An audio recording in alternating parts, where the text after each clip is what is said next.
Hello friends and welcome to my YouTube channel Rukaiya boutique. और आज मैं आपके लिए लेके आई हूँ अफ़गानी सलवार की कटिंग और स्टिचिंग। तो जिसके लिए मैंने अपना ये 2.5 मीटर कपड़ा लिया है कॉटन का।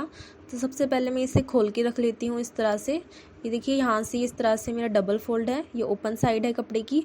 अब मैं इसको यहाँ से लेंथ वाइज इसको डबल 4 फोल्ड करके इस तरह से सेट करके रख लूँगी अपने कपड़े को।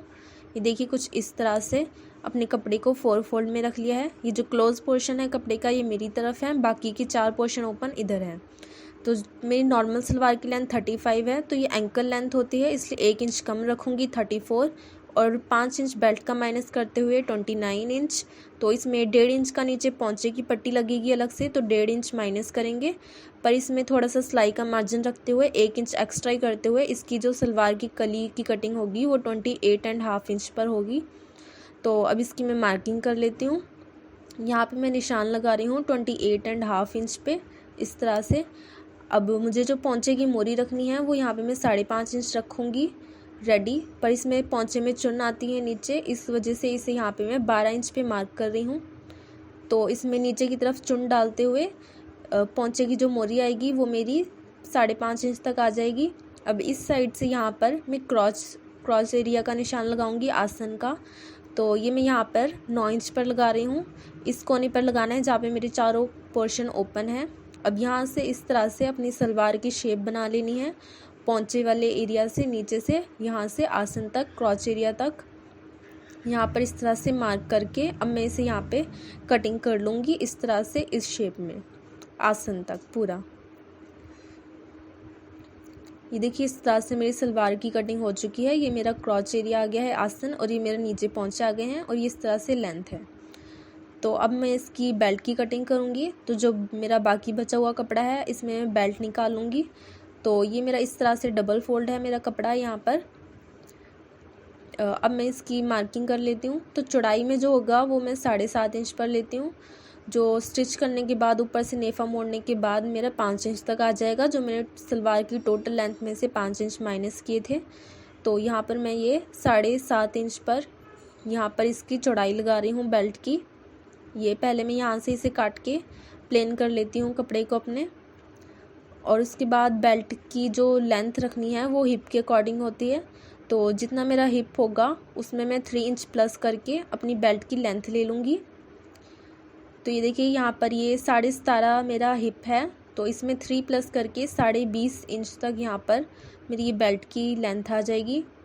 तो यहाँ पर मैं इस तरह से इसे मार्क कर लूँगी, और इधर से भी 7.5 इंच पर चौड़ाई का निशान लगाते हुए यहाँ पर इसको मैं इस तरह से स्टिच कर लूँगी, कटिंग कर लूँगी यहाँ पर। ये देखिए इस तरह से मेरी सलवार कटिंग हो चुकी है। ये नीचे की कलियाँ आ चुकी हैं और ये बेल्ट आ चुकी है। अब इसके बाद मैं इसकी स्टिचिंग बताती हूँ। तो सबसे पहले बेल्ट स्टिच कर रही हूँ। तो बेल्ट की यहाँ से चौड़ाई की साइड से जहाँ पे मेरी कटिंग हुई थी यहाँ पे मैं एक सिलाई लगा लूँगी, इसे स्टिच कर लूँगी। अब दूसरी साइड यहाँ पर भी मैं अपनी इसको बेल्ट को दूसरी साइड से भी स्टिच कर लूँगी। और यहाँ पे मुझे नेफा भी बनाना है, तो पूरा ऊपर तक सिलना नहीं है इसे, बस एक सिलाई लगानी है इधर इस तरह से, यहाँ पे पूरे पे सिलाई लगानी है। ये बस मैं यहाँ पर 1.5 से 2 इंच पर यहाँ पर छोड़ना है कपड़ा, और यहाँ पर ही मैं इसे रिवर्स कर लूँगी ताकि सिलाई ऊपर से पक्की हो जाए। ये देखिए इस तरह से हो चुकी है। अब यहाँ पे बेल्ट को इस तरह से खोल के रखना है।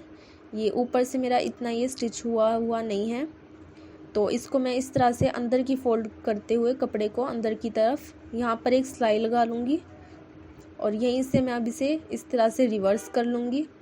आप चाहें तो ये सिलाई पूरी नीचे तक भी लगा सकते हैं जहाँ तक मेरी बेल्ट की चौड़ाई है, पर मैं यहीं तक लगा रही हूँ, और इसको यहीं से मैं इसे रिवर्स कर लूँगी। तो इस तरह से ये हो जाएगा। ये देखिए अब इसका नेफा मोड़ना है, तो अंदर बिल्कुल थोड़ा सा कपड़ा रखते हुए अब ये इस तरह से अंदर की तरफ फोल्ड करना है, जिसमें मेरा 1.5 से 2 इंच तक कपड़ा इसमें चला जाता है नेफा बनाने में। तो इस तरह से थोड़ा सा अंदर रखते हुए कपड़ा, और ये थोड़ी सी चौड़ी पट्टी ऐसे मोड़ते हुए इस पर पूरे में मैं अपनी बेल्ट पे सिलाई लगा लूँगी। ये देखिए इस तरह से कपड़े को सेट करते हुए पूरी बेल्ट पे मैं इस तरह से सिलाई लगा लूँगी। ये देखिए मेरा दूसरा कॉर्नर तक आ चुका है, ये जहाँ से मैंने स्टार्ट किया था गोल, यहाँ पे डबल सिलाई कर लूँगी इस तरह से। ये मेरी बेल्ट बनकर रेडी हो चुकी है। यहाँ पे नेफा भी बन गया है। अब मुझे सलवार लेनी है। तो ये मेरा आसन है, क्रॉच एरिया है जो अब मैं इनको स्टिच करूँगी यहाँ पर आपस में दोनों को साथ में। देखिए इस तरह से स्टिच कर लिए हैं दोनों। अब इसको मैं अंदर की तरफ से खोल के जहाँ पे सीधी तरफ है कपड़े की, यहाँ पर आसन के ऊपर एक और सिलाई लगा लूँगी दोनों तरफ इस तरह से। ये देखिए दोनों साइड सिलाई लगा ली है मैंने। मेरे दोनों आसन सिल चुके हैं इस तरह से। अब मुझे इसमें जो चुन डालनी है मुझे सलवार में, वो मैं आपको बताती हूँ। तो इस तरह से एक आसन उठाकर इसको एक साइड कोने पे कर लेने हैं। तो ये मेरा बैक साइड का आसन होंगे। पहले इसको बेल्ट को मैंने इस तरह से ये फोल्ड करके रख लिया है अपना यहाँ पर। अब मैं बेल्ट के हिसाब से ही अपने इस पे मार्किंग कर लूँगी। तो पीछे की साइड भी चुन डलेंगी, तो उसमें मैं इस तरह से थोड़ा सा कपड़ा रखते हुए चुन के अंदर इस तरह से एक चुन बना लूँगी और इसको मैं बेल्ट की साइड से मिलाते हुए, ये देखिए यहाँ तक, ये मेरा बैक साइड तक आएगा। यहाँ तक मुझे इसमें कट लगा लेना है। तो यहाँ तक मैं फ्रंट की साइड तक इसमें चुन भरूँगी और पीछे की तरफ से ये प्लेन होगा। तो ये देखिए ये आगे की साइड वाला जो कपड़ा है सारा, इसमें मुझे चुन डालनी है सलवार में इस तरह से, और ये मेरा बैक साइड वाला होगा। और इसकी मैं लेंथ देख लेती हूँ, ये 9.5 इंच तक है। तो जो मेरी ये कपड़े में यहाँ तक कट लगाया है मैंने, यहाँ से आगे की तरफ जितना भी कपड़ा है आसन वाला मेरा, इसमें मैंने चुन डाल के इसे 9.5 इंच तक इसे प्रिपेयर कर लेना है।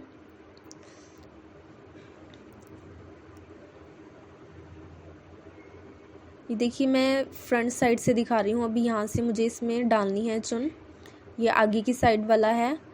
थोड़ा सा पहले 1/2 इंच तक खाली सिलाई ऐसे चलानी है। अभी थोड़ा सा कपड़ा इस तरह से अंदर की तरफ रखते हुए इस तरह से चुन बनानी है। ज़्यादा छोटी भी नहीं बनानी है और ज़्यादा बड़ी भी नहीं करनी है, बस नॉर्मल साइज़ लेके हुए ये 1/2 इंच की दूरी पर ही मेरी ये चुन आ जाएंगी इस तरह से। और ये चुन्नट की जो ओपन साइड होगी वो मेरी मशीन की तरफ इस तरह से होगी। अब इस तरह से जहाँ पे मैंने एक कट लगाया था अपना, ये यहाँ तक मुझे इसमें चुन डाल लेनी है जो मेरी 9.5 इंच तक आनी चाहिए। ये देखिए इस तरह से चुन डाल ली है और यहाँ से आसन से मिला के ही देखना है इसे। ये मेरा यहाँ पे 9.5 इंच तक कंप्लीट आ चुकी है। अब इसी तरह से मैं दूसरी साइड भी अपनी चुन डाल लूँगी। देखिए इस तरह से मैंने अपनी पूरी सलवार में अपनी ये प्लेट्स बना ली हैं। ये मेरा सेंटर है। अब यहाँ से जो फ्रंट साइड का था, यहीं पे मैं अपनी नेफी वाली साइड को रखूँगी बेल्ट की। इसको मैं इसके ऊपर रखते हुए इधर बिल्कुल आसन से मिला के इसकी बीच वाली सिलाई को, अब यहाँ पर मैं अपनी बेल्ट को इसके साथ स्टिच करना शुरू करूँगी। ये देखिए यहाँ पर रखना है इसे, बिल्कुल सेंटर में रखनी है दोनों को। और यहाँ पर इसके ऊपर एक सिलाई लगाते हुए इसके साथ मैं अपनी बेल्ट अटैच कर लूँगी। ये देखिए यहाँ तक आ चुकी है ये। इस तरह से पूरी सलवार में अपनी बेल्ट स्टिच कर लूँगी और पीछे की साइड भी मुझे चुन डालनी है। तो बेल्ट का भी मैंने 1/2 इंच पे मतलब जो टोटल लेंथ है उसका बीच में जो सेंटर आएगा बैक साइड का, वहाँ पे चुन डालनी है ये। तो पहले यहाँ तक मैं इसे स्टिच कर लेती हूँ, ये जहाँ तक भी आएगी मेरी। अब ये देखिए यहाँ पर आ गया है मेरा, ये मेरी सलवार का पिछला आसन है और ये बेल्ट का है। तो इन दोनों को यहाँ पे साथ में मिलाना है और सलवार का जो एक्स्ट्रा कपड़ा आ रहा है इसको मैं इसमें मुझे चुन डालनी है। तो ये वाली चुन जो होगी ये मतलब आसन की तरफ इसका ओपन साइड होगा, इस तरह से अब इधर निकाल लेनी है। अब इसी तरह से सेम ये देखिए इस तरह से ये चुन आएगी मेरी। अब इसी तरह से मैंने दूसरी साइड भी इस तरह से चुन डाल लेनी है। तो ये देखिए इस तरह से आ चुकी है मेरी फ्रंट साइड पे और ये बैक साइड पर इस तरह से आई है। चुन का जो ओपन पोर्शन है वो आसन की तरफ ही है। अब इसका नीचे के पोंचे बनाने हैं। तो ये देखिए इस तरह से इसमें पोंचे में भी चुन डलेंगी मेरी। तो इसको मैं मशीन पे रखते हुए यहाँ पर इस पर सिलाई लगाऊंगी। तो इसमें क्या करना है, हमारी जो सिलाई मशीन की जो सिलाई होती है उसे बिल्कुल फुल कर लेना है और फुल करने से ये इस तरह से चुन बनती जाएंगी सलवार में। आप चाहें तो सुई धागे की हेल्प से भी, या फिर जैसे आपने सलवार में ऊपर प्लेट्स डाली हैं, चुन डाली हैं सेट करके, वैसे भी डाल सकते हैं। पर मैं इस तरह से इसे चुन डालूँगी अपनी पोंचे में। ये देखिए इस तरह से मेरी चुन बन चुकी है। ये देखिए कुछ इस तरह से आ चुकी है। ये मेरी पोंचे पे चुन इस तरह से आई हैं। अब ये मैंने बुकरम ली है अपनी, जो यहाँ पे मैंने 1.5 इंच चौड़ी ली है, और इसकी लेंथ मैंने यहाँ पे 15 इंच तक रखी है। इस तरह से मैंने दोनों ले ली हैं अपनी दोनों सलवार के लिए। और ये मैंने पट्टी काटी है अपने कपड़े की, तो ये जो लेंथ में है ये 4 इंच तक है, सॉरी चौड़ाई में 4 इंच है, और लेंथ में ये भी मैंने 15 इंच तक ही ली है। तो पहले मैं इसको अपने बुकरम में से फोल्ड करूँगी और इसके बाद इसका पोंचा बनाऊँगी। तो ये देखिए चुन अच्छे से सेट करते हुए ये मैं अपनी बुकरम के हिसाब से ही अपनी चुन को सेट कर लूँगी, जितनी मेरी लेंथ आएगी, थोड़ा बहुत छोटा बड़ा करते हुए इसे। तो सबसे पहले मैं यहाँ पर सलवार के नीचे की तरफ रखते हुए अब ये पट्टी को यहाँ पर इसे स्टिच कर लूँगी। ये देखिए सलवार की नीचे की तरफ रखते हुए बैक साइड पे मैंने अपनी पट्टी स्टिच कर लिया, जो मैंने 4 इंच चौड़ी काटी थी यहाँ पर। अब ये बुकरम का पीस लेना है। अब इसको मैं अंदर की तरफ कपड़े के अंदर फोल्ड करते हुए इसको मैं यहाँ पर रख कर एक सिलाई लगा लूँगी। यहाँ पर इस तरह से रखना है इसे, जहाँ तक मेरी चुन्नट आई है सिलाई है यहाँ तक ही रखना है इसे, ज़्यादा ऊपर नहीं करना और ना ही ज़्यादा नीचे करना है। बस जहाँ पे मेरी चुन्नट वाली सिलाई है यहीं पर इसे रखते हुए इस पूरी पट्टी को बुकरम की मैं इसे यहाँ पर स्टिच कर लूँगी। ये देखिए ऊपर की तरफ एक इस तरह से सिलाई लगा लूँगी। ये देखिए ऊपर की तरफ और एक बारीक सी नीचे की तरफ भी सिलाई लगा ली है मैंने। इस तरह से दोनों पोंचे रेडी कर लिए हैं। आप चाहें तो इन पोंचे के ऊपर कुछ लेस वगैरह लगा सकते हैं, या फिर सिलाइयाँ लगा के ही कुछ डिज़ाइन भी बना सकते हैं, पर मैंने इसे इस तरह से प्लेन ही किया है। अब इसके बाद मैं इसको पोंचा स्टिच करूँगी, तो डबल फोल्ड करके इस तरह से। अब यहाँ पे जो मैंने 5.5 इंच पे निशान लगाया पोंचा रखना था, यहाँ पर निशान लगा के मैं इसकी फिटिंग की सिलाई लगा लूँगी, पूरा ऊपर तक इसे स्टिच कर लूँगी अपनी सलवार को। ये देखिए इस तरह से ही रेडी हो चुकी है।